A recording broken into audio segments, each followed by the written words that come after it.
Today we are going to be concentrating on the sleeve. Today we are going to be making this beautiful. It is two-faced, and either use this part or this part. You can see the seams are. Hi guys, and welcome to another tutorial video. If you're new here, you are most welcome. My name is Chichi, and if you're a returning subscriber, thanks for always coming back. I can choose to rock this or this other part depending on what I am matching it with. Okay, so that's the interesting and the spicy part of this tutorial.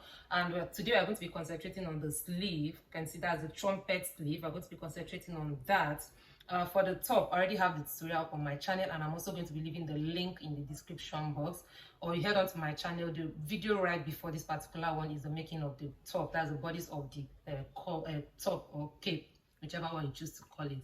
So without further ado, please hit on the subscribe button if you haven't, give this video a like, and drop your thoughts in the comment section below.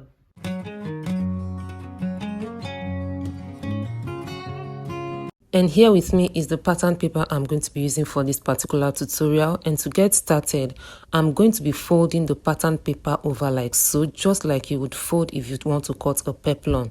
But for the width or how wide you want the trumpet sleeve to be, the lower part here, the wider it looks, the wider your trumpet sleeve is going to be. As you can see, I'm trying to make it wider. That is if you want it to be wide, but for me, I'm not going to be doing that. Okay, so you can see that the narrower the upper part is, the wider the lower, that is the trumpet sleeve. Okay, so can you see the narrower it is at this pointed area, the wider it's going to be at the lower part. Okay, but for me, I'm not going to be doing that, so just watch how I'm going to be making mine, because I don't want it to be too wide.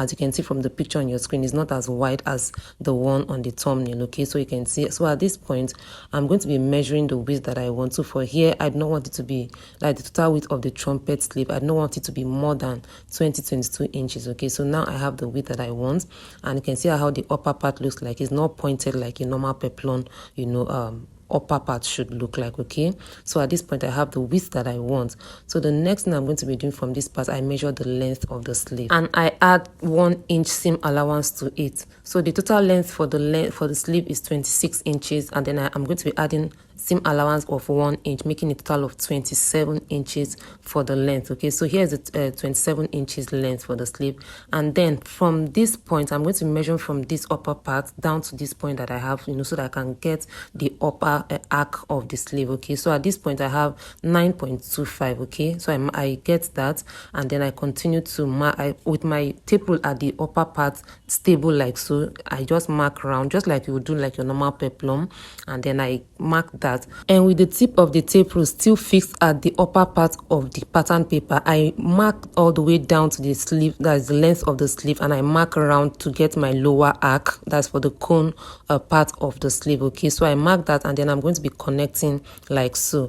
I'm sure you can understand what I've done at this point. Okay, so this is what the lower part of the sleeve looks like, and then at the upper part I'm going to be connecting the points like so. You understand what I'm doing if you already know how to cut a peplum. So just to let you know, this is the center fold area of the pattern, and then this other part is the side. Okay, so this is the side, and then that's the center. Okay, that's for the upper part, and then from this side angle of the pattern paper, I'm going to be marking out the armhole length. And to get the length of your armhole, you divide your bust by 5 inches and then approximate it to the nearest figure. For me, it's 7.6 approximated to 8 inches. Okay, so this is the length of the armhole, and then I'm going to be marking a line diagonal like so, and at this diagonal line I'm going to be dividing it into 4 equal parts. So first of all, I fold the tape rule into 2 first of all. Okay, and that's the midpoint here, and then I fold it again because I said I'm going to be dividing it into 4.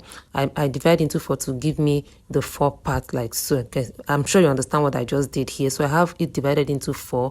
So from this upper part I'm going to be coming outward, that is upward, by 3/4 of an inch. Okay, and then at this lower part I'm going to be coming inward by 1/4 of an inch. I hope you understand. I already have a proper tutorial on how to draft a sleeve pattern already. I'm going to be leaving the link in the description. So I'm going to be connecting the points like so. So I connect from the center fold, that is from the tip to the upper 6.5 mark, and then to the center, and also to the inner or lower 0.75 mark. You can see the connection, all the points are connected, and then to the armhole point of the sleeve. You can see the curve. So we have our armhole curve set. Next, I'm going to be cutting along the marked out points. So from this lower part, that's from the sleeve length, I cut like so, and then at this point, and then to the upper sleeve curve. So this is what our sleeve pattern looks like.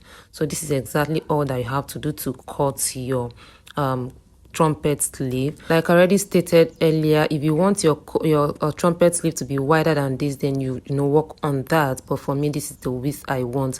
So next, I'm going to be placing it on my fabric, and then I cut exactly what I have. Like you already know, I already added all my seam allowances to the pattern, so I'm not adding any excess to the fabric because I already have everything imputed into the pattern. So I cut this, and I'm going to be using this one to cut the next one. Okay, so this is what it looks like, and also I cut the interfacing for this. Okay, so this is what the two sleeves look like, and if I open it up, you're going to be seeing what the sleeve looks. So this is what we have as the sleeve, and then this is what I have as the interfacing. You already know that this is a two-faced sleeve or top already, so I'm going to be using good quality fabric for both the inner and the outer, because I can rock it anywhere, anyhow I want. I can use the green part, I can use the orange part, as the outer part of the sleeve. And that's the beautiful thing about this particular sleeve and the top, because it's like a two-in-one. You can use it depending on what you want to match it with. You can use the orange, you can use the green. Just play around your top as much as you like. So thank you guys for watching, and see you in my very next one. Bye. Thank you for everything we're aiming